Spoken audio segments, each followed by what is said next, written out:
Pada masa penjajahan Jepang di Indonesia tahun 1942 sampai 1945, kaum perempuan juga dimobilisasi melalui organisasi yang disebut sebagai Fujinkai.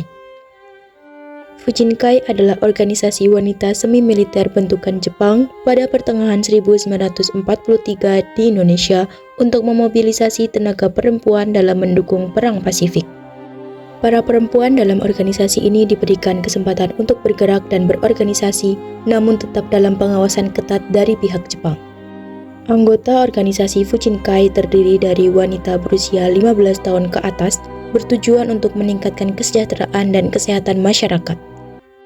Para perempuan dibagi atas tugasnya masing-masing, yakni ada yang bertugas di dapur umum, tim medis, pengumpulan dana atau hasil bumi, serta pelatihan militer dasar.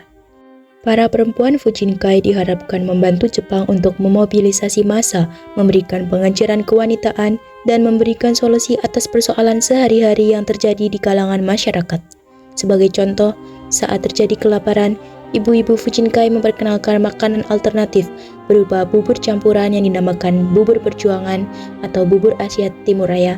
Di samping mendapatkan kesempatan untuk bergerak, ternyata banyak juga perempuan Indonesia yang menjadi korban kekejaman tentara Jepang, misalnya dalam bentuk Jugun Ianfu. Jugun Ianfu yakni perempuan Indonesia dipaksa menjadi pemuas kebutuhan seksual tentara Jepang selama Perang Dunia II. Istilah ini berasal dari bahasa Jepang yang berarti wanita penghibur.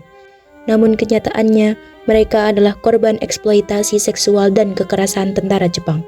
Hal ini terjadi karena beberapa dari perempuan tersebut ditipu bahwa mereka akan disekolahkan atau diberi pekerjaan oleh para tentara Jepang.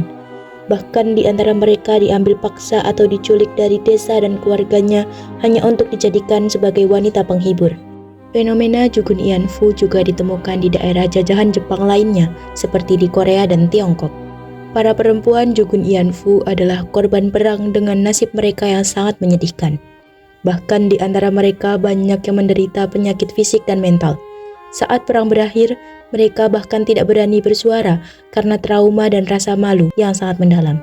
Awalnya pihak Jepang tidak mengakui masalah ini, hingga pada bulan Desember 1991, 3 orang mantan Jugun Ianfu dari Korea bersuara dan menuntut permintaan maaf serta ganti rugi dari pemerintah Jepang. Sedangkan nasib para Jugun Ianfu di Indonesia adalah mendapatkan ganti rugi atau santunan berupa uang sebesar 9 miliar dari para tentara Jepang. Selain Jugun Ianfu, penderitaan di masa penjajahan Jepang juga dirasakan oleh para romusha. Romusha adalah pekerja, di mana pada masa penjajahan Jepang, mereka diwajibkan untuk menjalankan kerja paksa. Model perekrutan romusha dilakukan secara terbuka melalui berbagai propaganda Jepang. Warga pribumi yang tertarik ikut menjadi romusha kebanyakan karena mereka tertipu oleh propaganda Jepang yang ingin memakmurkan Asia Timur Raya.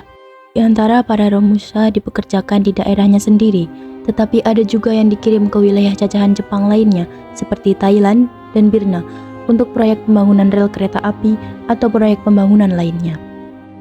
Para romusha sangat menderita karena beban pekerja yang berat dan kurangnya sandang maupun pangan. Kebanyakan dari para romusha meninggal saat bekerja dan tidak pernah kembali ke kampung halamannya.